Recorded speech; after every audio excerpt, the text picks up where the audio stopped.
Hello मेरे प्यारे योद्धाओं, आशा है खूब मन से पढ़ रहे होंगे और पढ़ाई का गर्दा उड़ा रहे होंगे। खूब मन से पढ़ने का तात्पर्य है कि परीक्षाोन्मुखी आप तैयारी कर रहे होंगे। ढेर सारा रिवीजन करिए। जितना रिवीजन करेंगे परीक्षा भवन में आप उतनी ही सहजता से, सरलता से प्रश्न को हल कर सकेंगे। आज हम फिर से जो श्रृंखला हमारी है सातवीं सीरीज लेकर के आया हूँ। कोशिश रहेगी कि 8-9 भी जल्दी ही आपको मिल जाए, और क्योंकि आज संडे है तो क्यों ना ज़्यादा से ज़्यादा 7-7:30 बजे तक फिर आपको एक सीरीज और मैं दे दूंगा, ताकि आप खूब पढ़ें, ढेर सारा पढ़ें और लगे रहें, बढ़िया करें। इसको पढ़ने के बाद, क्योंकि है क्या कि हमारा टारगेट तो रहना चाहिए ना कि 120 में जो 60 क्वेश्चन है सीडीपी का और 60 जो है लैंग्वेज का, वो 120 में कहीं भी मेरा 100 नहीं जाएगा तो समझिए आपका सफलता तय है। तो चलिए हम लेट न करते हुए प्रश्न पे आते हैं। प्रश्न है, बच्चों की बुद्धि मुख्यतः संबंधित है। ध्यान रखिएगा, बच्चा जो होता है उसमें सामाजिक विकास नहीं होता है। बच्चा का सामाजिक विकास माने बच्चे में इस तरह की भावना नहीं होती है। क्या संबंधित है सामाजिक विकास से? नहीं। सामाजिक विकास कहाँ से होगा? जब बच्चा है तो उनके अंदर सामाजिक भावना कहाँ से आएगी? जब थोड़ा बड़ा होगा तब ना सामाजिक भावना आएगी। तो सामाजिक विकास से नहीं, शारीरिक विकास से यस। बाकी हमको जाना है नैतिक विकास बच्चे में होते नहीं। बच्चा में कहाँ नैतिकता होती? कहीं भी पेशाब कर देता है खड़ा होकर के, कहीं भी लेटरिन कर देता है, उसमें नैतिकता की बात या भावनात्मक विकास भी नहीं होता। मार देंगे, थोड़ा देर तक रोएगा, फिर उसके बाद आप ही गले लगेगा, तो भावनात्मक विकास भी नहीं होता है। तो हमारा क्या है? शारीरिक विकास से। अब दूसरा प्रश्न है, कौन सा अधिगम वक्र नहीं है? अधिगम वक्र की बात किसने किया था? गेट्स ने किया था। गेट्स ने क्या कहा था? सीखने का वक्र है सरल रेखीय वक्र, फिर उन्नतोदर, नतोदर, मिश्रित वक्र, सब आपको याद होगा आपने यदि पढ़ा होगा तो फिर क्या है? तो इसमें कह रहा है मिश्रित। मिश्रित क्या है? यस। नतोदर यस, उन्नतोदर यस, और एक रेखी है सरल रेखी, वो नहीं है। इसमें लंबवत है, लंबवत नहीं। हमारा आंसर क्या होगा? लंबवत। किसने किया था इसका? गेट्स ने किया था। चलिए तीसरे प्रश्न पे आते हैं। यदि शिक्षक कक्षा में एक छात्र को समस्यात्मक बालक के रूप में पाता है। देखिए, जब आपका वो जो है टॉपिक तीसरा है, शायद तीसरा यूनिट है, क्या है? तीसरा या दूसरा है, विस्मरण हो रहा है। यदि शिक्षक कक्षा में एक छात्र को समस्यात्मक बालक के रूप में पाता है तो उसे क्या करना चाहिए? बच्चे को नज़रअंदाज कर देना चाहिए। नज़रअंदाज करेगा तो क्या होगा? बच्चे और ज़्यादा शैतानी करेंगे। शैतान है, समस्यात्मक बालक है, और शैतानी करेगा। दूसरा क्या है? बच्चे को दंड देना चाहिए। दंड देगा तो क्या होगा? वो मान लेगा कि ज़्यादा से ज़्यादा दंड ही तो देंगे, फिर से बदमाशी शुरू हो जाएगी। तो ये भी नहीं, बच्चे को नजरअंदाज करेंगे, नहीं ज़्यादा करेगा। दंड देंगे तो क्या होगा? बच्चे ये मान लेंगे कि ज़्यादा से ज़्यादा दंड ही तो देंगे, ये भी नहीं। तत्काल घर वापस भेज देंगे। तत्काल घर वापस भेज देंगे तो उस समय हो जाएगा। लेकिन बालक क्या समस्यात्मक नहीं रहेगा? बिल्कुल रहेगा। कह रहा बच्चे को परामर्श देना चाहिए। यस, बच्चे को परामर्श देंगे, ये अच्छी काम नहीं है, ऐसा नहीं करना चाहिए, ऐसे करोगे तो आपका भविष्य व्यर्थ में जाएगा, बताओ, आदि आदि बात। तो क्या होगा आंसर हमारा? क्या है? बच्चे को परामर्श देना चाहिए। अब है पाठ सहग्रामी क्रियाएं मुख्यतः संबंधित है। हम अंतिम से आते हैं, क्योंकि आपको याद है कि पाठ की जो सहगामी क्रिया होती है वो मानसिक, शारीरिक, भाषागत, संज्ञानात्मक, संवेगात्मक सारा होता है, सर्वांगीण होता है। हमारा सर्वांगीण है तो यही हमारा आंसर हो जाएगा। इधर हम शैक्षिक संस्थान का विकास कहाँ से होगा? जब हमारा पाठ सहगामी है, शैक्षिक संस्थान विकास होगा। पढ़ाई बच्चे का हो ही नहीं रहा है तो कोई मतलब नहीं है। हाँ, छात्रों के मानसिक विकास से। मानसिक विकास एक कारक है हमारा, तो सारा का छात्रों के वृत्तिक विकास से। वृत्ति की भी है, जो इकोनॉमिकल कंडीशन ठीक हो जाए, उसमें अच्छे स्किल आए, तो ये नहीं, उसके साथ सारा विकास है, मानसिक हो चाहे सामाजिक हो चाहे शारीरिक हो चाहे नैतिक हो, सारी, इसीलिए तो सारे विषय पढ़ते हैं। तो इसका आंसर क्या होगा? छात्रों के सर्वांगीण विकास से। फिर आता है, निम्न में किसने अधिगम सिद्धांत का प्रतिपादन नहीं किया? स्किनर किया था, याद ही है आपको। कोहलर ने भी किया था, ये भी याद है आपको। थॉर्नडाइक तो भाई महान ही थे। बीएस व्यूम नहीं किए थे, ये आंसर हमारा होगा। फिर आता है, शिक्षा में अवरोधन का तात्पर्य। अब जैसे देखिए, मैं लिख रहा हूं और लिखने के बाद यदि मैं इसमें कैप लगा दूं फिर लिखूं तो क्या लिखेगा? नहीं। आपका आंसर होगा नहीं। इसका मतलब यह है कि यह अवरोध पैदा कर रहा है। तो अब कह रहा है इसमें क्या है? शिक्षा में अवरोधन। शिक्षा में अवरोधन कैसे होगा? देखिए, बालक का विद्यालय में प्रवेश नहीं लेना। बालक का विद्यालय में प्रवेश नहीं लेगा, इसका कोई लेना देना नहीं है, घर पे भी पढ़ सकता है वो। फिर क्या रहा, बालक द्वारा विद्यालय छोड़ देना, बालक विद्यालय छोड़ देगा, मैं बताया दोबारा भी कि घर पे भी पढ़ाई हो सकती है, ट्यूशन किया जा सकता है किसी। अब क्या है, दूसरा है बालक का विद्यालय न आना, ये भी अवरोधन नहीं है। अवरोधन तब है जब वो एक ही क्लास में कई साल से रह रहा है। कह रहा है किसी बालक का 1 वर्ष से अधिक समय में एक ही कक्षा में रहना, ये अवरोधन। इससे उसका मानसिक क्या होता है, विलोपन होता है, मानसिक रूप से कहता है ओहो मतलब हम बहुत कमज़ोर हैं। हमारा दिमाग जो है ना वो शक्तिपुंज है। शक्तिपुंज को जागृत करने के लिए एक दिन हमने बताया था आपको कि यदि आप बहुत टेंशन में लग रहा है हमारा परीक्षा सफल नहीं होगा, आंख बंद करेंगे, हाथ ऊपर जाएगा तो हाथ खुला रहेगा, और सांस लेंगे, नीचे आएगा तो सांस छोड़ेंगे। ऐसा करने से यदि आप 20 बार कर लेते हैं तो आपकी जितनी न्यूरॉन्स है, हमारा जो यहाँ मेडुला ऑब्लिगेंटा है, इससे क्या होता है, यहाँ से आप देखेंगे ये सर्वाइकल वर्टिब्रा है, ये थोरेसिक वर्टिब्रा है और ये लिम्बर वर्टिब्रा है। तो पूरा फ्लो में हमारे हार्मोन का स्राव होता है, हमारी न्यूरॉन्स स्राव करता है, और इससे क्या होता है, हमारी मस्तिष्क की क्षमता में अभिवृद्धि होती है, हमारे अंदर तत्काल चेतना जागृत हो जाती है, क्योंकि हमारे न्यूरॉन्स एक्टिव हो जाते हैं। क्यों? क्योंकि न्यूरॉन्स को ज़्यादा मात्रा में ऑक्सीजन जाता है। खैर इसकी चर्चा करें, लेकिन मैं ये भी एक कला है आपको अच्छे से पढ़ने की। चलिए हम प्रश्न पे आते हैं। हाँ, तो फिर क्या है, निम्न में से किस कौशल में पूर्व ज्ञान का परीक्षण आता है? ध्यान रखना है पूर्व ज्ञान। जैसे मान लीजिए कोई टॉपिक दे दिया कि आपको पढ़ाना है किसान के बारे में। क्या बच्चों आप क्या खाना खाते हैं? तो दाल चावल खाते हैं। अच्छा, दाल चावल कहाँ उगता है? खेत में उगता है। अच्छा, उसको कौन उगाता है? तो किसान उगाता है। तो चलो आज हम किसान के बारे में पढ़ेंगे। हमने एक छोटा सा उदाहरण दिया। तो ये किसका है? प्रस्तावना कौशल क्या है? पूर्व ज्ञान पे। तो क्या है, किस कौशल में पूर्व ज्ञान का परीक्षण आता है? प्रस्तावना कौशल। डायरेक्ट प्रदर्शन कौशल की कोई बात नहीं, क्योंकि यहाँ प्रदर्शन की बात आएगी, समापन कौशल नहीं, अंत की बात, उद्दीपन परिवर्तन कौशल नहीं। चलिए अब आते हैं, समस्या समाधान का प्रथम चरण है। अच्छा ये बताएं आप, मैं कल भी आपकी चर्चा किया था, आपके लिए एक समझ, हम हमेशा आपको कहते हैं योद्धाओं, प्यारे योद्धाओं आप लगे रहिए, आशा है अच्छे से पढ़ें। योद्धा क्यों कहता हूं मैं आपको?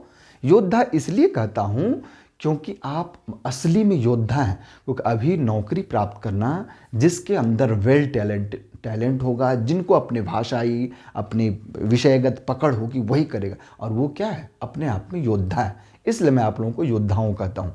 तो अब हमारा क्या है कि तो हम लोग क्या करें, एक समस्या है कि आपको एग्जाम में सफल होना, छोटा सा समस्या है। अब इस समस्या के लिए आप क्या करेंगे, समस्या का पहले पहचान तो करेंगे, फिर उसके बाद प्लानिंग। हमने आपको बहुत पहले ही बताया था कि एक मतलब पब्लिक एडमिनिस्ट्रेशन में लूथर गुलिक का पोस्ट कॉर, तो पी से देखिए POSDCORB, ये लूथर गुलिक का है। तो पी से प्लानिंग होती है, ओ से ऑर्गेनाइजेशन होता है। तो ये पी क्या है, किसी भी समस्या का पहचान करना, पहले पहचान करेंगे, फिर प्लानिंग करेंगे, फिर आंकड़ा संग्रह करेंगे। तो क्या है, प्रथम चरण क्या है, समस्या की पहचान करना। फिर नेक्स्ट प्रश्न पे आते हैं, मानव विकास का प्रारंभ कब होता है? जैसे ही मानव विकास का प्रारंभ आया, आप याद कर लेंगे महाभारत का वो काल जहां सुभद्रा को अर्जुन ने, जब अभिमन्यु गर्भ में थे तो चक्रव्यूह की रचना की बात की थी, उनको बताया था। तो आपको क्या आ जाएगा, गर्भावस्था से ही बच्चे का बौद्धिक विकास शुरू हो जाता है। तो क्या है, मानव विकास का प्रारंभ, मानव विकास कहाँ से प्रारंभ होता है, गर्भावस्था से ही। अब है शैशवावस्था, पूर्वाल्यावस्था, उत्तर, इसमें होता है विकास, शुरुआत कहाँ से होती है, गर्भावस्था से। व्यवहार के कारण व्यवहार में परिवर्तन ही अधिगम है। याद करिए कौन थे, गिलफर्ड, यस, वुडवर्थ नहीं थे, क्रो एंड क्रो नहीं थे, स्किनर नहीं थे। क्या है, व्यवहार में व्यवहार के कारण ही परिवर्तन है, व्यवहार के कारण व्यवहार में परिवर्तन क्या है, गिलफर्ड का कहना है। फिर है द कंडीशंस ऑफ लर्निंग, दिमाग में रखेंगे, 1965 में लिखी गई थी, और जब सारे पुस्तकों की चर्चा हमने पिछले वीडियो में की थी तो उसमें इसका जिक्र है, फिर भी मैं ले लिया कि क्या बच्चे ने उसको देखा। होता क्या है कि आप लोग जब वीडियो देखते हैं तो 1 मिनट 1.5 मिनट देखने के बाद उसको स्किप कर देते हैं। स्किप करने से क्या होता है, आप सही मामले में नहीं पढ़ पाते। अरे ये तो मुझे जानता है, जानते तो दोबारा रिविजन होगा ना, आपकी बौद्धिक मन मस्तिष्क के अस्थायी भाव में चला जाएगा। तो फिर क्या है, द कंडीशंस ऑफ लर्निंग के पुस्तक जो 1965 में लेखक BF स्किनर नहीं थॉर्नडाइक नहीं, पॉलोव नहीं, RM गेने। यस। अब है नेक्स्ट, क्षेत्र विशेष में बालक की विशिष्ट क्षमता को क्या कहते हैं? मूल्य, रुचि, अभिप्रेरणा, अभिक्षमता। अभिक्षमता मतलब अभी जब लग गया तो उसको गुणवान बना दिया। ज्ञान, अभिज्ञान, शाकुंतलम। खैर दूसरी बात आ गई, क्षमता में अभी लग गया तो मतलब विशिष्टता आ जाएगी। जैसे अभी आया विशिष्टता आ जाएगी, तो क्या होगा? क्षेत्र विशेष में बालक की विशिष्ट क्षमता क्या कहता है? अभिक्षमता कहलाता है।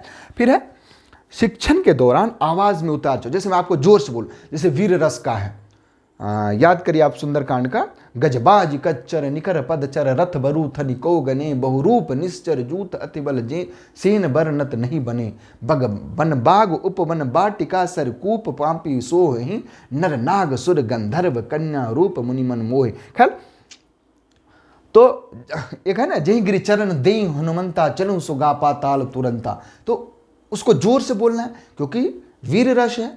वीर रस में आवाज में उस तरह की उतार चढ़ाव आने चाहिए। तो जो उतार चढ़ाव वाली बात है, कह रहा है शिक्षण जो क्या है? उद्दीपन, परिवर्तन कौशल, समापन कौशल, पुनर्बलन कौशल। उद्दीपन, परिवर्तन कौशल, यस, उद्दीपन ही तो होगी।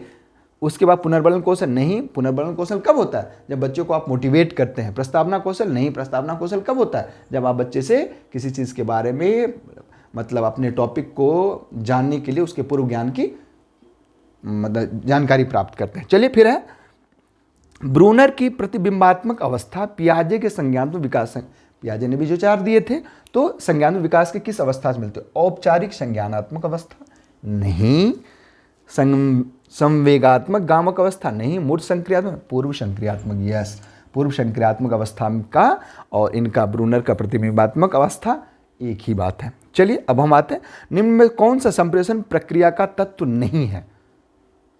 आप ध्यान देंगे, कौन सा संप्रेषण प्रक्रिया का तत्व नहीं है? नहीं है, ध्यान रखना है। माध्यम, पुनर्वलन, प्रतिपुष्टि और अंतःक्रिया। मैं सोच रहा हूं कि आप सभी, क्योंकि यदि मैं बता दूं तो आप जान ही जाएंगे, एक ऐसा प्रश्न मैं हर एक बार अब पूछूं जो आपके ज्ञान के लिए, अब आप इसका आंसर खोज के रखेंगे। इसका आंसर आप उसमें क्या कमेंट बॉक्स में देंगे कि ये माध्यम है, कि पुनर्बलन है, कि प्रतिपुष्टि है, अंतःक्रिया। वैसे मैं इसकी विवेचना कर देता हूं। संप्रेषण प्रक्रिया का तत्व जो होता है, नहीं बताऊंगा तो फिर तो आप जान जाएंगे, आप ऐसे अपने मन से खोज के देंगे। अब सूक्ष्म शिक्षण, माइक्रो टीचिंग, जिसमें आप क्वेश्चनिंग स्किल की बात करते हैं, प्रस्तावना कौशल की बात करते हैं, फिर प्रतिपुष्टि देते हैं, ये सारी बातें क्या है? मूल्यांकन शिक्षण, प्रभावशाली शिक्षण, अवश्रेणीयन शिक्षण, वास्तविक शिक्षण। वास्तविक शिक्षण नहीं है, क्योंकि वास्तविक उसमें 10 ही मिनट का होता है, उसमें किसी स्किल का बात की जाती है, तो ये वास्तविक शिक्षण नहीं होगा। अवश्रेणीयन शिक्षण, यस। बाकी प्रभावशाली शिक्षण की बात है ही नहीं, क्योंकि प्रभावशालीता इसमें कहाँ से आएगी? फिर है, अब हमने क्या किया, जब 15 क्वेश्चन हम आपको CDP का दिया तो हमने सोचा कि CDP के साथ साथ थोड़े तथ्य भी हम लोग जान लें। इसके लिए हमने, और इससे प्रश्न एक पूछे जाते हैं, आगामी खेल कहाँ होगा, तो इसकी भी हम चर्चा कर लेते हैं और ध्यान से देंगे। वैसे मैं हट जाता हूँ तो आप स्क्रीनशॉट ले लेंगे, लेकिन स्क्रीनशॉट तो किताब में भरी पड़ी है, समझना। और उसको क्या होता क्या है कि हमारे जब 5 ज्ञानेंद्रियाँ किसी भी ज्ञान को ग्रहण करने के लिए उतावला होता है, और जब हम सारी ज्ञानेंद्रियों का प्रयोग करते हैं तो अस्थायी मेमोरी में चला जाता है। तो मैं इसकी चर्चा कर दूंगा। 15वां विश्व कप हॉकी भारत में 2023 में जो है चल रहा है, इसी में खेला जाएगा। 23वां राष्ट्रमंडल खेल 2026 में विक्टोरिया ऑस्ट्रेलिया में होगा। फिर 33वां ग्रीष्मकालीन ओलंपिक खेल 2024 पेरिस फ्रांस में होगा। अब जैसे इसमें यदि पूछ दे कि ऑस्ट्रेलिया ऑप्शन में दे दे तो विक्टोरिया न दे तब भी आपका आंसर सही है, विक्टोरिया दे दे तब भी आंसर सही है, विक्टोरिया ही मानना है, ठीक। फिर है 14वां दक्षिण एशियाई देश, उसका सार्क जिसको बोलते हैं आप, 14वां दक्षिण एशियाई खेल जो होगा 2023 पाकिस्तान में होगा। लेकिन मुझे ऐसा है और भारत सरकार की भी मंशा है कि वहाँ नहीं खेले, क्योंकि वहाँ की स्थिति अब ठीक फिलहाल नहीं है, वो डिफ्लेशन में चले गए हैं, मतलब बहुत ही ज़्यादा विमुद्रीकरण हो गया वहाँ, और आप कह सकते हैं दिवालिया की स्थिति में है। अब आप सोच लीजिए, भारत पाकिस्तान का अब अपने देश में दिवाली पे जितना स्कॉर्पियो खरीदा जाता है जितने रुपये का, उतना वहाँ का बजट भी नहीं है। उतना लोग पैसा मांगते हैं किसी विश्व बैंक से। तो कितनी बड़ी बात है, हमारा देश है, समृद्ध है हर एक तरफ से। चलिए 23वां फीफा फुटबॉल विश्व कप 2026 कनाडा, मेक्सिको, अमेरिका तीनों में खेला जाएगा। 22वां कहाँ हुआ था? कतर में। कौन जीता था ये आपको पता ही है। 8वां आईसीसी महिला T20 कप 2023 दक्षिण अफ्रीका में होगा। 13वां विश्व कप पुरुष एक आईसीसी एक दिवसीय क्रिकेट अपने भारत में होगा और उसकी तैयारी बेहतरीन चल रही है। एशिया कप 2023 एक दिवसीय पाकिस्तान में होगा, लेकिन हमारे भारतीय नहीं जाएंगे यदि होगा तो। चैंपियंस ट्रॉफी 2025 पाकिस्तान में, सुदीरमन कप चीन में 2023 में, और विश्व बैडमिंटन चैंपियनशिप भारत में होगा। भारत में बहुत सारा खेल होगा अभी T20। देखिए क्या बात है कि G20 का सम्मेलन कहाँ? भारत में। आईसीसी वर्ल्ड कप कहाँ? भारत में। विश्व बैडमिंटन चैंपियनशिप कहाँ? भारत में। मतलब भारत में बहुत कुछ हो रहा है। अब आपको कुछ करना है, और क्या करना है? खूब मन से पढ़ना। तो डू योर बेस्ट। मेरी कोशिश रहेगी इसकी 8वीं सीरीज़ भी मैं आज ही आपको सुपुर्द कर दूं और 7:30 बजे तक मैं आपको दे दूं। तो तब तक के लिए बेस्ट ऑफ लक। अगली कड़ी में फिर हम आज ही मिलते हैं। Do your best. लगे रहिए मेरे प्यारे योद्धाओं, खूब मन से पढ़िए।